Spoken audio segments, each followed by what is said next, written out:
Kane watched it all with cold detachment as his mind worked out the best scenarios for getting in and out with minimal collateral damage. If he let himself feel for these people, the mission would be jeopardized. He was a good man, but if it came down to a choice between his brothers and these natives, he'd pick his brothers every time.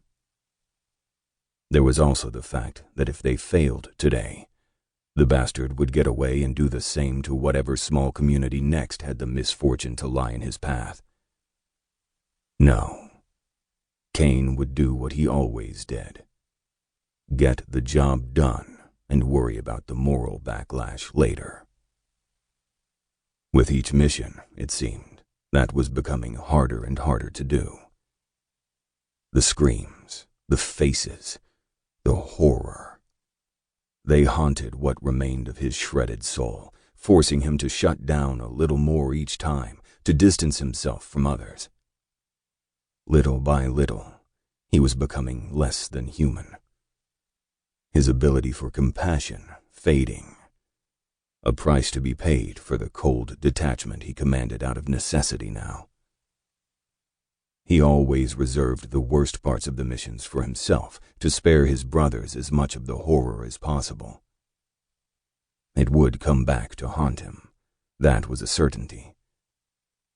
But it would be later, when he was safe in the solitude of his cabin, when his life and the lives of his brothers were not on the line. Only then would he allow it.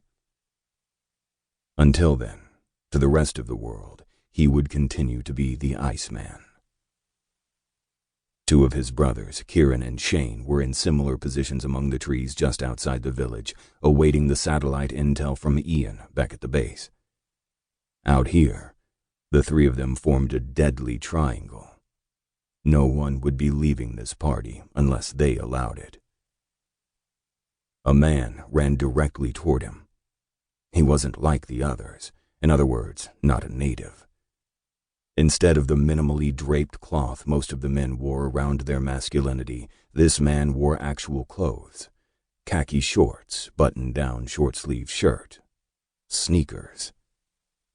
His hair was shorn close to his head, but not short enough to be military.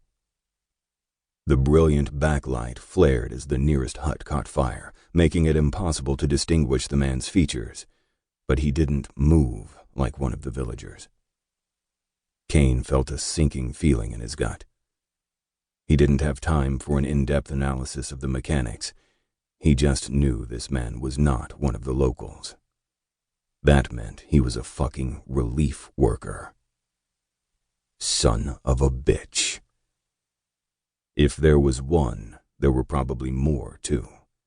No wonder the bastards had picked this village to plunder. With relief efforts, there would be more food, more trinkets, more medicine, more drugs. Fuck. He'd bet the other small villages had played hosts to similar do-gooders, too. Irony was such a vicious bitch. Those that had come, meaning only to help, had ultimately brought about their downfall. This hadn't come up in Ian's intel.